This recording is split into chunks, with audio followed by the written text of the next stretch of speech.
Dear teachers, आज बच्चे ने क्लास में दाल के बारे में पढ़ा है। आपने बच्चों को जब स्टोरी सुना रहे हो तो स्टोरी का मुकम्मल इन्वायरमेंट क्रिएट करें।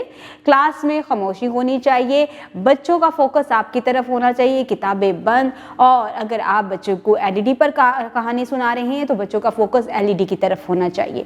और अगर आप कहानी खुद सुना रहे हैं तो बच्चों के बराबर बैठें, बच्चों को अपनी तरफ फोकस करवाएं और एम्फसाइज करें, ताकीद करें उन अल्फाज पर जो कि सुर्ख रंग से लिखे गए हैं, ताकि बच्चे जान सकें कि ये जो नए अल्फाज हम आज पढ़ रहे हैं इनकी इब्तदाई आवाज़ क्या है, ताकि उनका सुनना और बोलना क्लियर हो सके। इसी तरह से वो ज़ुबान साजी में बेहतर तरीके से नए अल्फाज को शामिल कर सकते हैं।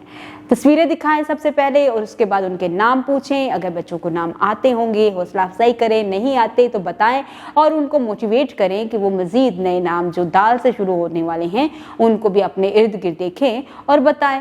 इसके बाद दाल को लिखना भी सिखाएं और स्टीम एक्टिविटीज़ के लिए बच्चों को तैयार करें।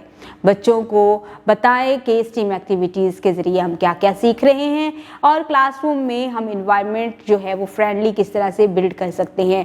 टीम की सूरत में काम करवाएं, ग्रुप्स बनाएं, ताकि बच्चों के अंदर मुख्तलिफ अक़साम की सॉफ्ट स्किल्स जो हैं उनको हम डेवलप कर सकें और हम बच्चे को बेहतर तरीके से माशरे में रहने वाला एक अच्छा शख्स बना सकें।